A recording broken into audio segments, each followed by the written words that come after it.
Selamat pagi, salam sejahtera untuk kita semua. Yang terhormat para penguji UKIN PPG dalam Jabatan Pendidikan Agama Katolik di LPTK Sekolah Tinggi Santo Yakobus Merauke gelombang 3 tahun 2025. Perkenalkan, saya Prima Luruk Nahak, NIM 25869051620, Guru Pendidikan Agama Katolik pada SMP Swasta Masari W. Ulun, sekaligus mahasiswa PPG dalam jabatan. Pada hari ini, Rabu 8 Oktober 2025, akan melaksanakan uji kinerja pada SMP Swasta Masari W. Ulun di kelas 7 dengan tema Aku Memiliki Kemampuan. Terima kasih, selamat menyaksikan. 3.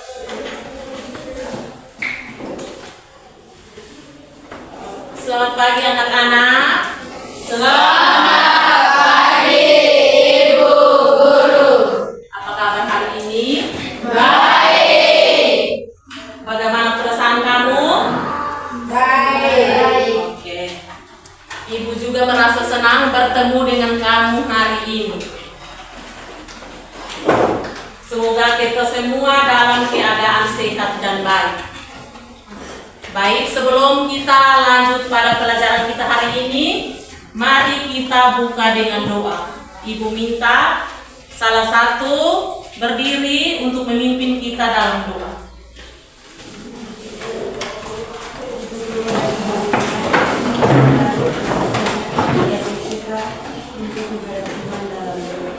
Dalam nama Bapa, Dalam nama Bapa dan Putra dan Roh Kudus. Amin.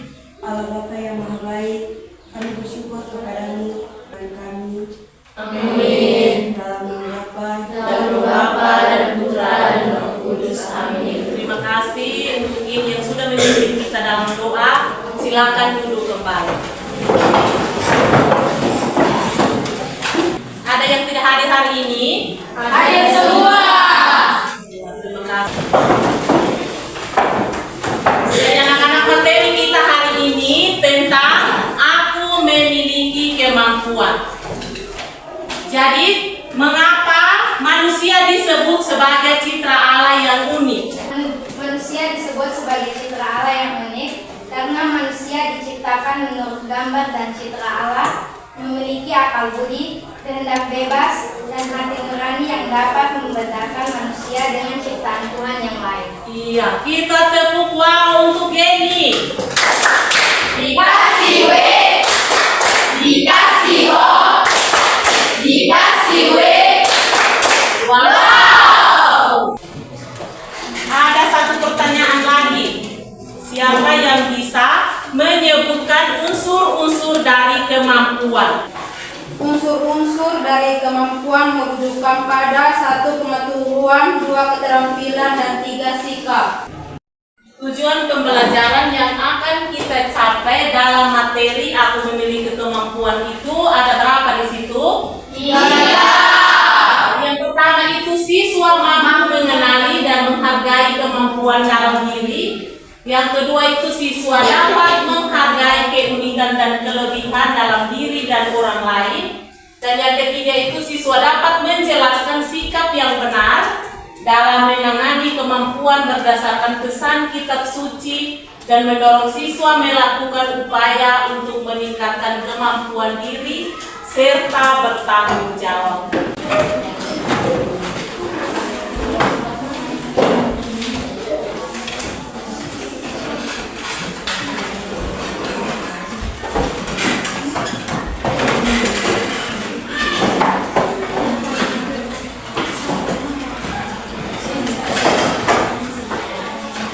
Nah, di LKPD itu di sini ayat 14 sampai dengan 30. Buka kitab suci di Injil Matius. Injil Matius bab 25 ayat 14. Ayat 14 sampai dengan 30. Coba kita baca sama-sama. Tentang apa itu? Perumpamaan tentang talenta. kita baca sama-sama dari ayat 14. Sama-sama. Kerajaan surga sama seperti seorang yang mau bepergian ke luar negeri, yang memanggil hamba-hambanya dan mempercayakan hartanya kepada mereka. Ya, sekarang kamu baca dalam hati. Inti dari kitab suci itu baca dalam hati. Dan ada soal di LKPD itu untuk kelompok 1 kerjakan soal yang nomor 1, kelompok 2 kerjakan soal yang nomor 2, kelompok 3 nomor 3, dan kelompok 4 soal yang nomor 4. Di LKPD itu ada 4 soal. Ya, Ibu. Siswa diminta untuk mengerjakan soal yang ada di lembar kerja peserta didik. Waktu dimulai dari sekarang.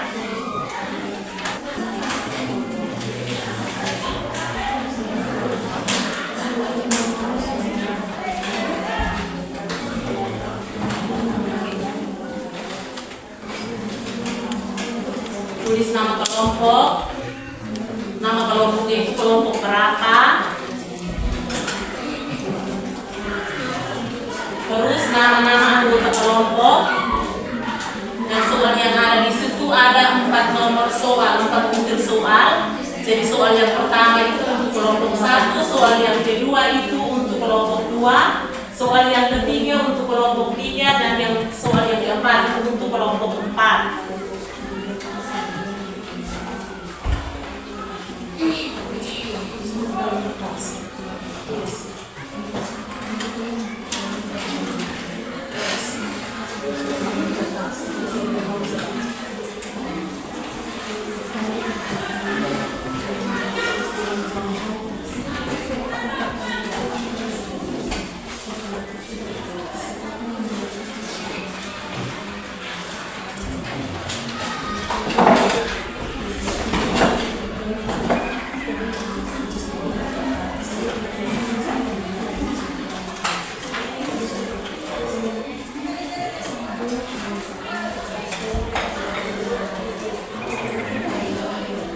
Soal nomor 1 itu bagaimana sikap yang harus kita miliki terhadap kemampuan yang telah diberikan Tuhan berdasarkan kitab suci.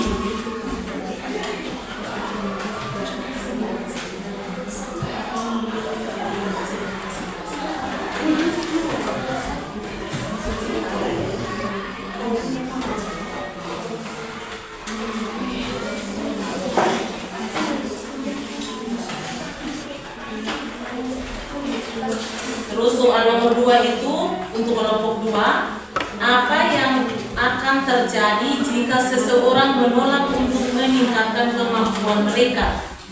Itu soal nomor 2 untuk kelompok 2. Soal nomor 3 untuk kelompok 3 itu faktor apa saja yang dapat menghalangi upaya Anda untuk meningkatkan kemampuan Anda?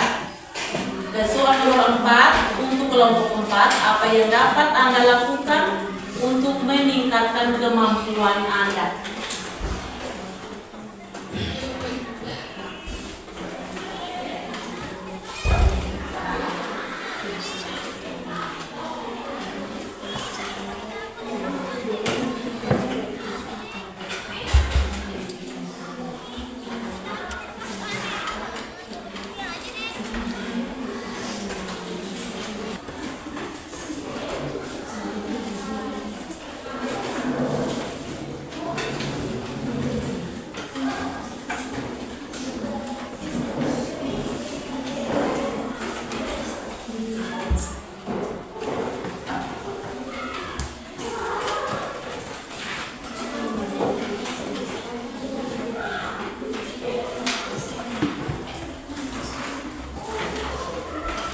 Lagi.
Empat menit lagi.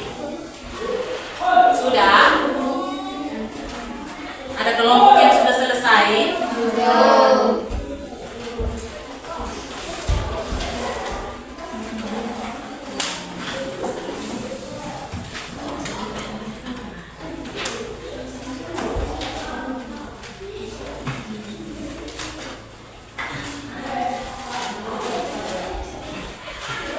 Tiga menit lagi.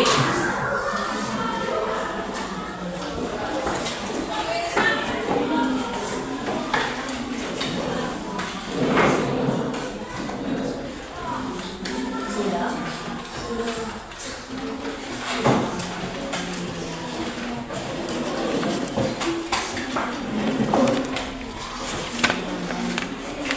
Kelompok dua sudah. Sudah.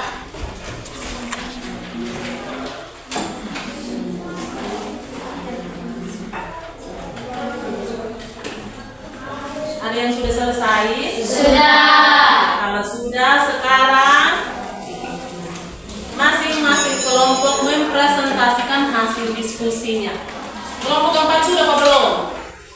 Sudah. Oke, sudah. Kita mulai. Kita mulai presentasi dari kelompok satu. Kita presentasinya di tempat saja. Kita mulai dari kelompok satu. Sebelum kita mulai dengan presentasi, kita semua berdiri untuk membuka presentasi kita dengan tepuk semangat. Tepuk semangat.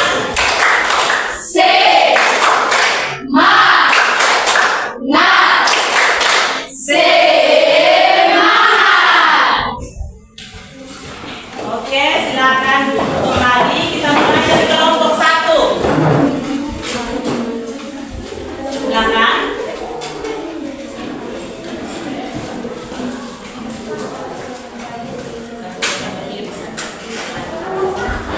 Selamat pagi Ibu Guru dan teman-teman. Terima kasih atas waktu dan kesempatan yang diberikan kepada kami. Kami dari kelompok 1 akan mempresentasikan hasil diskusi kerja kami. Soal bagaimana sikap yang harus kita miliki terhadap kemampuan yang telah diberikan Tuhan berdasarkan ajaran kitab suci menurut Matius bab 25 ayat 14 sampai ayat 30. Menurut ajaran kitab suci Matius bab 25 ayat 14 sampai ayat 30, sikap yang harus kita miliki terhadap kemampuan yang telah diberikan Tuhan adalah: 1. Produktif dan bertanggung jawab. Kita harus menggunakan kemampuan yang telah diberikan Tuhan untuk menghasilkan sesuatu yang bermanfaat dan berbuah. Jangan menyia-nyiakan kemampuan yang telah diberikan, tetapi gunakanlah untuk kebaikan dan kemuliaan Tuhan. 2. Mengembangkan dan meningkatkan.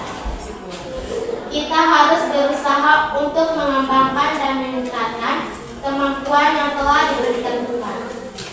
Jangan puas dengan kemampuan yang ada, tetapi teruslah berusaha untuk meningkatkan dan mengembangkan kemampuan tersebut.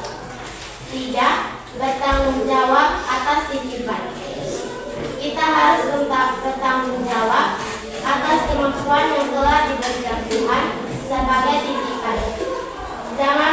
Jangan menyalahgunakan atau menyia-nyiakan titipan tersebut, tetapi gunakanlah untuk kebaikan dan kemuliaan Tuhan. Sekian presentasi dari kelompok kami. Terima kasih. Terima kasih untuk kelompok 1 yang sudah mempresentasikan hasil diskusi mereka. Mari kita tepuk salut untuk kelompok 1. Tepuk salut. Salut, salut. Salut, salut. Salut. Oke, terima kasih. Silakan duduk kembali. Sekarang kelompok 2, waktu dan kesempatan diberikan. Selamat pagi Ibu Guru dan teman-teman. Terima kasih atas kesempatan dan waktu diberikan kepada kami semua. Kami dari kelompok 2 akan mempresentasikan hasil diskusi kami. Soal apa yang terjadi jika seseorang menolak untuk meningkatkan kemampuan? Jawab, jika seseorang menolak untuk meningkatkan kemampuan mereka, maka mereka mungkin akan mengalami 1. Kehilangan kesempatan. Mereka mungkin akan kehilangan kesempatan untuk berkembang dan meningkatkan diri. 2. Keterbelakangan. Mereka mungkin akan tertinggal dibandingkan dengan orang lain yang terus meningkatkan kemampuan mereka. 3. Kurangnya kepercayaan diri. Mereka mungkin akan merasa kurang percaya diri dan tidak mampu menghadapi tantangan.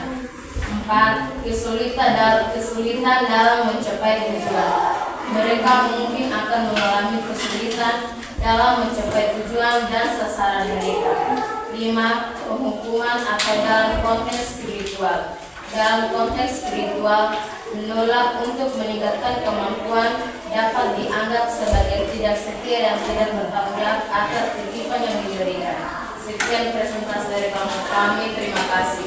Terima kasih untuk kelompok 2 yang sudah mempresentasikan hasil diskusi dan kelompok mereka. Kita tepuk salut untuk kelompok 2. Tepuk salut. Salut, salut. Salut, salut. Salut. Terima kasih Mita, silakan duduk kembali. Kita menuju ke kelompok 3. Waktu dan kesempatan diberikan. Selamat pagi Ibu Guru dan teman-teman. Terima kasih atas waktu dan kesempatan yang diberikan kepada kelompok kami. Kami dari kelompok 3 akan mempresentasikan hasil kerja diskusi kami. Soal faktor apa saja yang menghambat Anda untuk meningkatkan kemampuan. Berikut beberapa faktor yang dapat menghambat seseorang untuk meningkatkan kemampuan. 1. Kurangnya motivasi. Tidak memiliki tujuan atau motivasi yang jelas. 2. Ketakutan akan kegagalan. Takut akan kegagalan atau kesalahan. 3. Kurangnya sumber daya. Keterbatasan waktu, uang, atau akses ke pelatihan. 4. Pikiran negatif. Pikiran negatif tentang diri sendiri atau kemampuan. 5. Kurangnya dukungan. Kurangnya dukungan dari keluarga dan teman. 6. Keterbatasan akses. Keterbatasan akses ke informasi, teknologi, atau sumber daya lain. Sekian presentasi dari kami. Terima kasih. Terima kasih untuk kelompok 3 yang sudah memaparkan hasil diskusi mereka. Mari kita tepuk salut untuk kelompok 3. Tepuk salut. Salut, salut. Salut, salut. Salut. Terima kasih, silakan duduk. Kita ke kelompok 4. Selamat pagi Ibu Guru dan teman-teman. Kami dari kelompok 4 ingin mempresentasikan hasil diskusi kelompok kami. Soal apa saja yang dapat dilakukan untuk meningkatkan kemampuan Anda. 1. Belajar secara terus-menerus. 2. Praktik dan pengalaman. 3. Mengembangkan keterampilan baru. 4. Menerima umpan balik. 5. Mengatur tujuan. 6. Mengembangkan kesadaran diri. 7. Mengelola waktu dengan efektif. Itu saja presentasi dari kami. Saya mohon maaf jika ada kesalahan. Oke, terima kasih untuk kelompok 4 yang sudah mempresentasikan hasil diskusi dari kelompok mereka. Kita tepuk salut. Tepuk salut. Salut, salut. Salut, salut. Salut. Oke, sebelum kita masuk pada kesimpulan, jadi Ibu mau jelaskan sedikit tentang kemampuan dan macam-macam dari kemampuan. Jadi kemampuan itu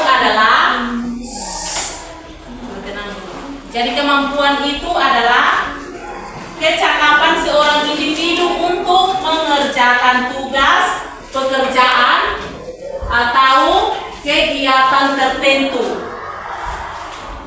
Kemampuan itu adalah kecakapan seorang individu untuk mengerjakan tugas pekerjaan atau kegiatan tertentu. Nah, dari pengertian kemampuan itu ada bermacam-macam kemampuan. Ada bermacam-macam kemampuan. Yang pertama itu minat. Yang kedua itu kecerdasan atau kepandaian. Yang ketiga itu bakat. Nah, dari minat itu berarti bakat itu berarti kemampuan alami atau potensi bawaan lahir yang dimiliki seseorang sehingga membuatnya memiliki kecenderungan untuk bisa melakukan sesuatu dengan baik. Jadi bakat itu bawaan lahir.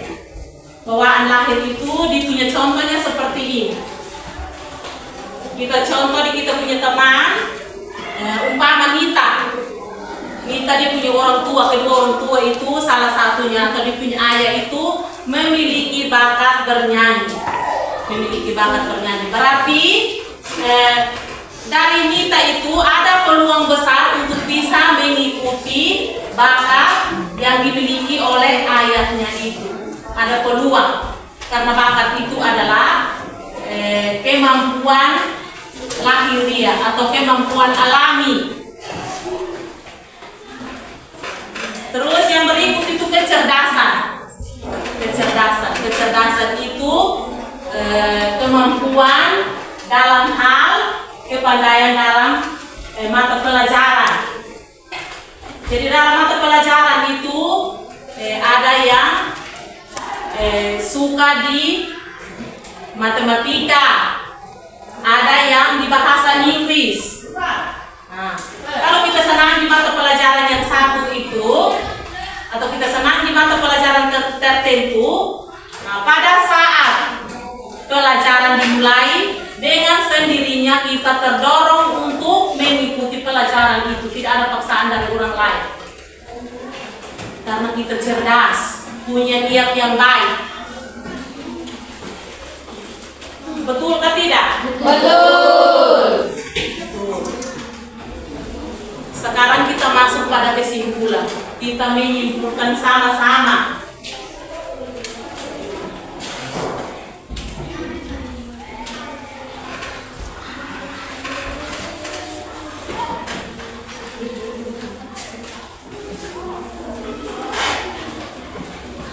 Kita menyimpulkan sama-sama. Jadi kesimpulan di sini, faktor-faktor yang mendukung upaya untuk mengembangkan kemampuan. Faktor-faktor yang mendukung upaya untuk mengembangkan kemampuan.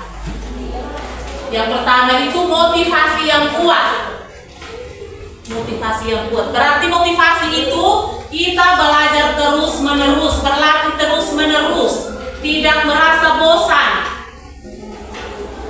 Ada niat untuk berlatih. Terus tidak mudah putus asa, tidak pantang menyerah. Dia sudah buat salah, dia pakai atau dia gunakan kesalahan itu sebagai kesempatan untuk dia merubah kesalahan yang sudah dia buat itu. Tidak mudah putus asa, tidak mudah menyerah ketika menghadapi tantangan, cobaan yang menghalangi atau menghambat dia untuk mengembangkan kemampuan yang dia miliki. Terus yang berikut, faktor-faktor yang menghambat. Faktor-faktor yang dapat menghambat itu adalah yang pertama apa? Sikap malas. Terus yang berikut, tidak mau bertanya kepada orang yang lebih tahu. Dia tidak mau bertanya kepada orang lain. Yang sebenarnya itu kita tidak tahu, kita harus bertanya kepada orang yang lebih tahu, orang yang lebih berpengalaman dari kita. Jadi faktor yang menghambat itu yang pertama sikap malas dan tidak mau bertanya kepada orang lain, dan yang kedua itu sarana dan prasarana. Jadi sarana dan prasarana pertama itu biaya. Yang kedua itu apalagi? Kurangnya dukungan dari orang tua dan teman. Jadi dukungan itu harus penuh dari orang tua, ada dukungan supaya kita bisa ada nekat, bisa ada dorongan untuk mengembangkan kemampuan yang kita miliki.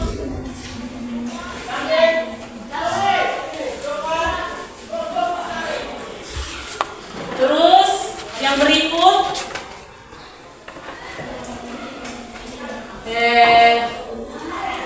sebelum kita mengakhiri kegiatan kita hari ini,